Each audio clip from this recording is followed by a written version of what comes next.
the experience of being in Berlin at such a time.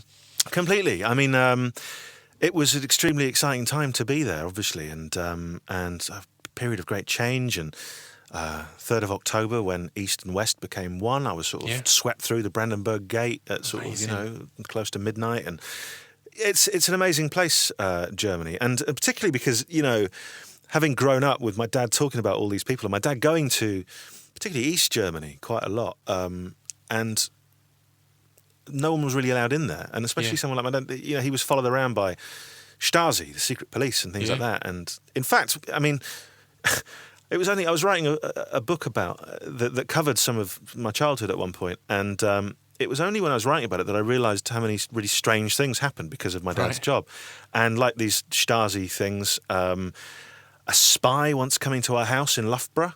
I'm 99.9% sure that the German government or the secret police sent the world's worst spy to Loughborough. Amazing. Because my dad had been arranging. Disguised as. Oh well, exactly right. This is pre-Google, right? This is pre-Google. So there's this guy turns up, and my dad had been arranging some kind of event involving an East German writer, and they wanted to keep their eye on my dad. See, what is this about? What are they talking about? What's happening here? So they sent this guy to sort of find out some more, and he turned up, and his first mistake was, because he didn't know what a student at a university in Loughborough would have been wearing, say, in the sort of the late 80s. Yeah. He turned up dressed like, first of all, he was about 44.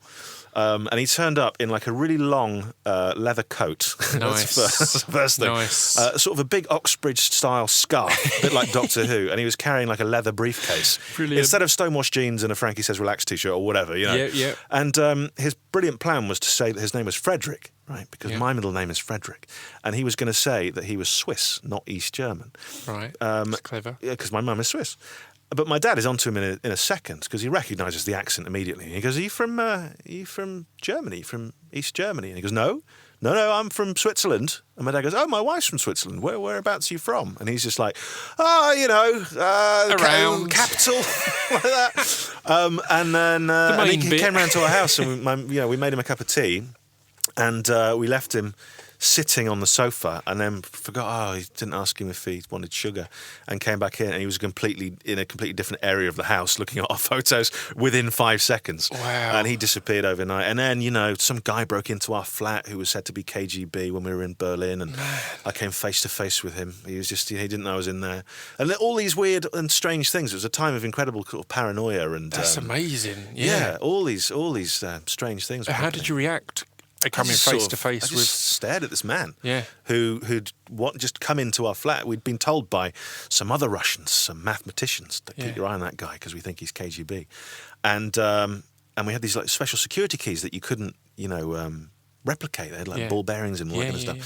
And somehow he got hold of a master key and just walked into our living room, but I was there. Yeah, and he just said wrong place, and turned around and went, and I slammed the door shut, and I'm looking through the keyhole, and I'm looking to see out the window if he's gone, and he just disappeared. We never saw him again. Wow. That's because we had a guy next door called Dajichev, who was a former advisor to Gorbachev. And so it's like they were wondering what my dad was doing with this guy. Yeah. And in reality, what he was doing, there was a ping pong table downstairs, and my dad was playing ping pong with him. That was if it. Only they knew. But that's amazing. So it was a great year, but weirdly I came back with an American, a slight American. This piece of fiction is the intro to Destruction Pieces. This piece of fiction is the intro to Destruction. This piece of fiction is the intro to